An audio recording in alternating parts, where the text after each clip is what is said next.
Coming up today, business class on Aerolíneas Argentinas from Buenos Aires to Rio de Janeiro. I have really fond memories of this flight, but they certainly have nothing to do with the airline itself or the service on board. The full trip report begins in 15 seconds.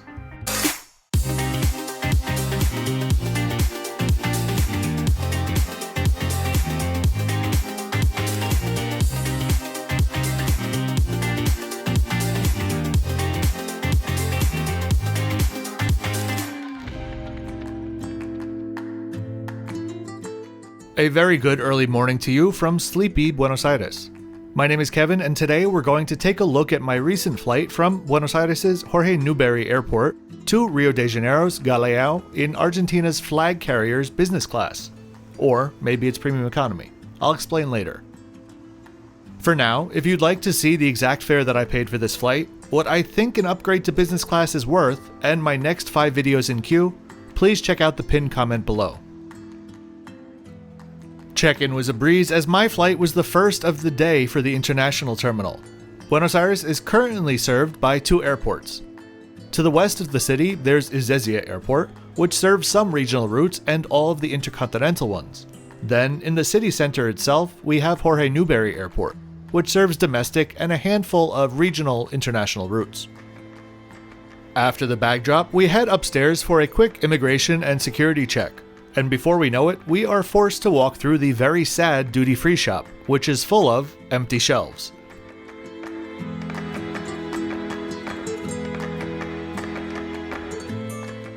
But you know, at least there's an Outback Steakhouse open at 4:30 in the morning.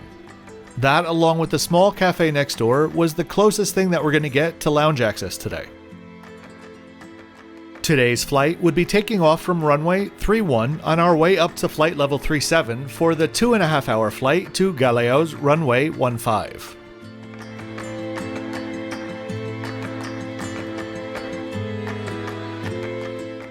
The airport itself is fine. Nothing special, and the international waiting area is pretty small.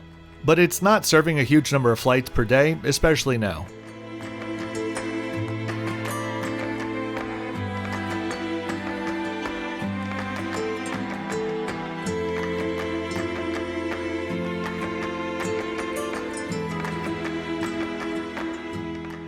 Boarding began on time for our bus gate for a scenic trip practically around the entire perimeter of the apron.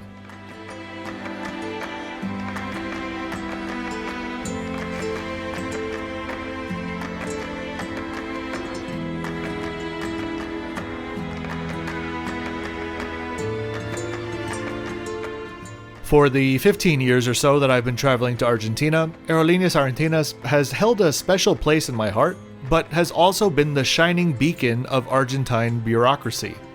Years ago, I flew with them from Buenos Aires to Bariloche, and I had to buy my ticket in person, in cash since I was a foreigner. Also, since I was a foreigner, the domestic fare was around triple the price that it would be for a local. Luckily, that practice has stopped, but it seems like their website is still stuck in 2012. So I booked this ticket through Expedia. It was sold as a business class ticket, and based on everything that you'd see on the airline's website, it would have to be a business class because, according to them, they only offer premium economy on domestic flights. Anyway, even though they call it premium economy, I'm still scoring it as if it was a regional business class flight.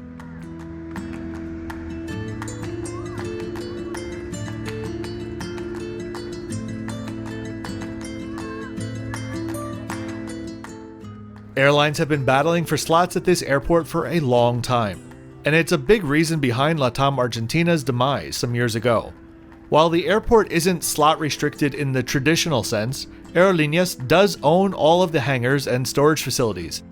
And with some very protectionist policies in place in the country at the time, and still now, they would and did essentially evict other airlines willy-nilly until many of them just gave up trying to maintain a base here. Which is why the vast majority of the flights now are operated by Aerolíneas or Austral, their regional subsidiary.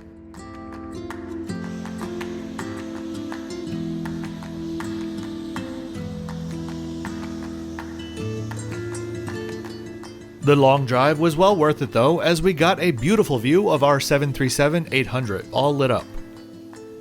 Their issues aside, I always have thought that this newest of their liveries is pretty stunning.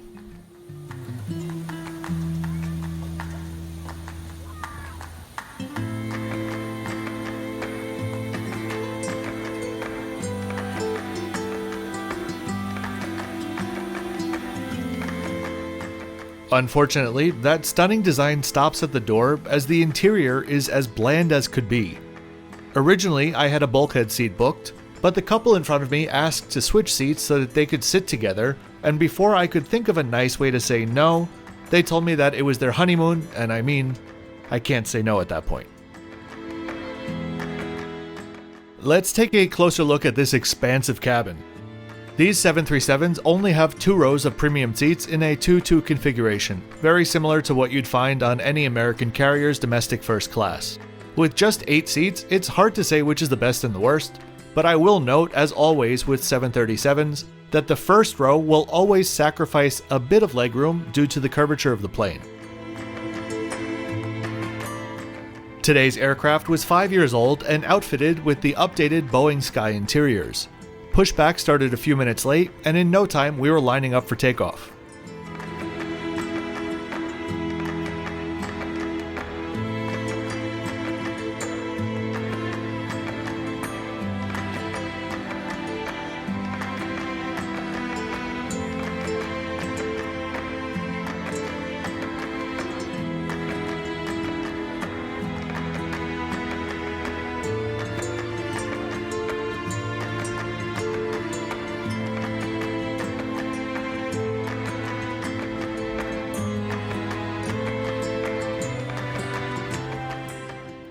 Today, we'd be taking off to the northwest before swinging a U-ey to the southeast, following the Rio de la Plata for a bit before we eventually turn north. The Spoolup is coming up next.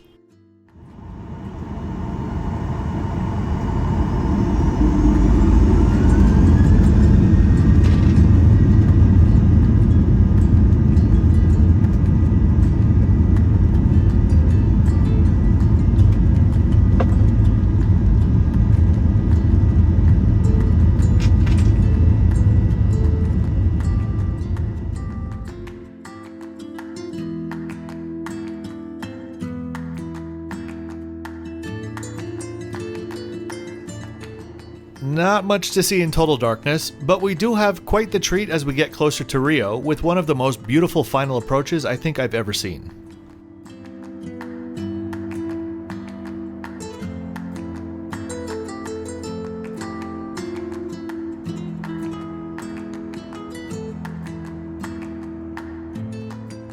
Entertainment on board was limited to this piece of paper since the Wi-Fi was not working.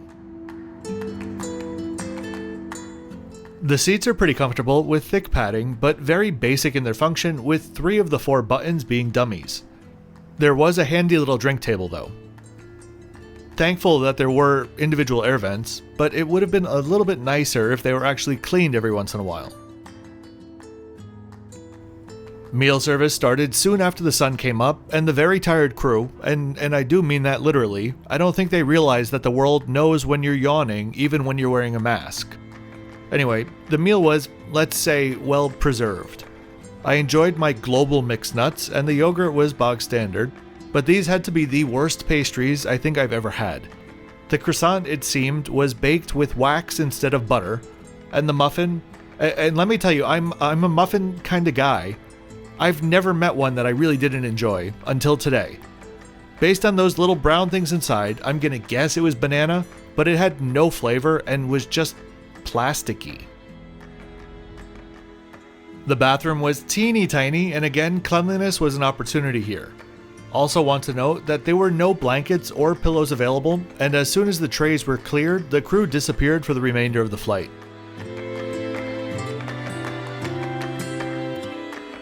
Our approach today would give us a grand tour of the city from west to east.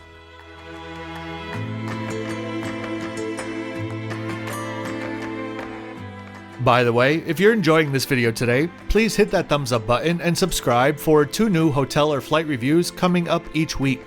Also, if you're a fan of longer format takeoff or approach and landing videos, please check out my new channel, Roam Above. The full 25-minute approach video of today's flight will be posted there. Thanks in advance for checking it out, and enjoy the rest of the approach and landing.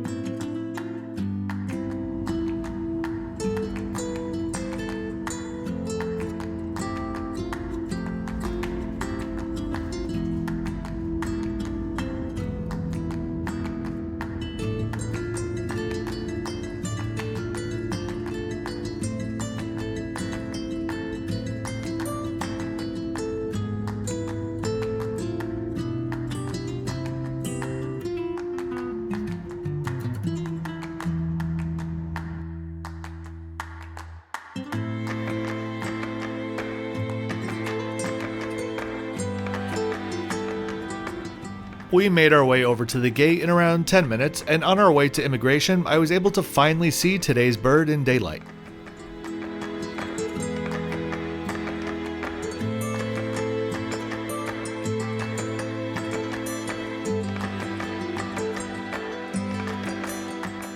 Immigration was super efficient, and our bags were already waiting for us on the belt.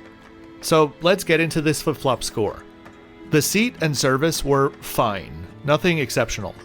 No lounge, and their website was barely usable.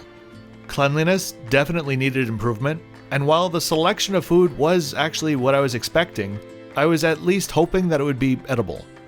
For entertainment, at this point, I just felt bad, so I gave it a 6. And finally, there was absolutely no amenities, unless you consider soap in the bathroom to be an amenity. I don't. Overall, this was an incredibly beautiful flight up to Rio, and is coming in at a paltry 50 out of 100. Aerolíneas, you gotta do better. That said, I do hope you enjoyed this video and will like it and subscribe for 2 new flight or hotel reviews every single week.